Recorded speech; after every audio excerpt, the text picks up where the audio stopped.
Қарағанды индустриалды университетінде педагогикалық құраммен және студенттермен кездесу өтті. Қатысушылар Қазақстан президенті Қасым-Жомарт Тоқаев халыққа жолдауында айтқан еліміздің дамудың негізгі бағыттарын талқылады. Іс-шараға университет ректоры Бақыт Жаутиков пен Теміртау қалалық мәслихатының төрағасы Алексей Ломакин қатысты.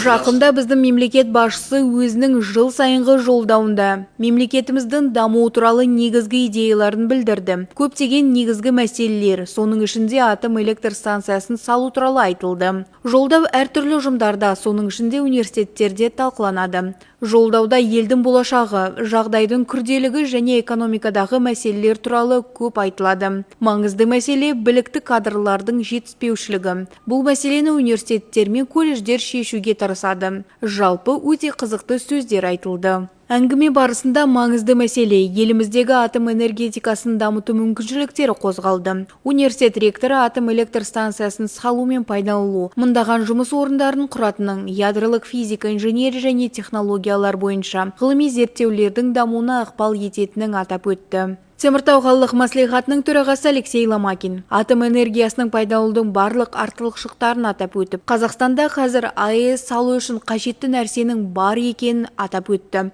Уран қорынан бастап ғылыми база мен мамандарға дейін.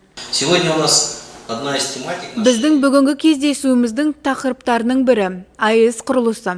Менің ойымша, көпшілігіміз бұл өте маңызды тақырып деп ойлаған жоқпыз. Бірақ көптеген елдерде бұл мәселе бойынша референдумдар тіпті өткізілмейді. Менің ойымша, Қазақстан біз бүгін бірге шешім қабылдайтын елдердің бірі. Мемлекет басшысы халыққа, әрбір азаматқа жүгінеді. Осы бағытта шешім қабылдаудың маңыздылығы туралы айтады. Бүгінгі таңда 300-ден астам елдің атом электр энергиясы бар. Және бүгінгі күні 60 атом электр станциясы салынуда. Бүгін біз электр энергиясының 67%-ын сырттан сатып аламыз. Бұл көрсеткіш тек өсіп келеді. Және іс жүзінде жағдай өте шиеленісті.